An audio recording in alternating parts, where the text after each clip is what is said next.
નમસ્કાર મિત્રો, કેમ છો? સ્વાગત છે તમારું આજના મારા નવા વ્લોગમાં.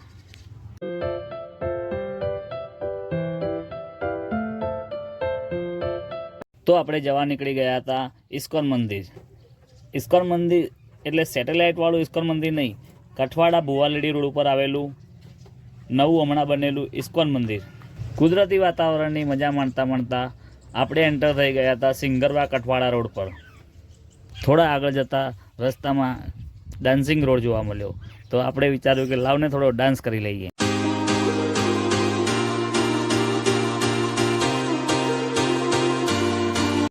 તો પછી ફાઇનલી આપણે પહોંચી ગયા હતા કઠવાડા ગામ, અને ત્યાં જઈને આગળ જઈને આપણે ટર્ન લીધો કઠવાડા ભુવાલડી રોડ પર. તો આપણે પકડી લીધો તો Kathwada Bhuvaldi road, ISKCON મંદિરવાળો road. હરિયાળું વાતાવરણ માણતા માણતા આપણે આગળ જતા હતા તો આપણને જોવા મળ્યો હાપોલિયા જેવો વાંકોચૂકો રોડ. આટલા બધા રોડોનો સામનો કરતાં કરતાં આપણને જોવા મળ્યું ઇસ્કોન મંદિર, કારણ કે આપણે પહેલી વાર આવ્યા હતા કે ખબર નથી કે કેટલું દૂર હશે.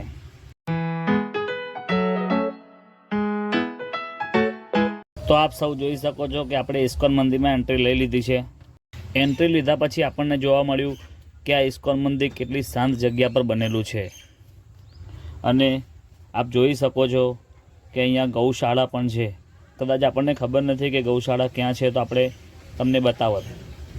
અને અહીંયા પાર્કિંગની પણ સુવિધા છે, તો આપ કોઈ આવો છો અહીંયા તો અહીંયા ગાડી પાર્ક કરવા માટે સુવિધા સારી છે.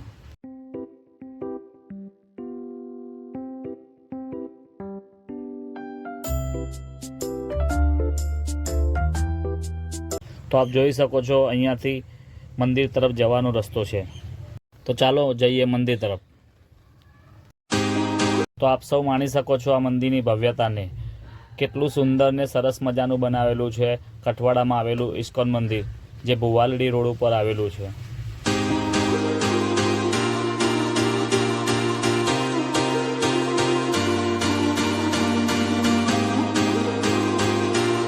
મંદિરથી બહાર નીકળીને આપણે કુદરતી વાતાવરણની મોજ માણી.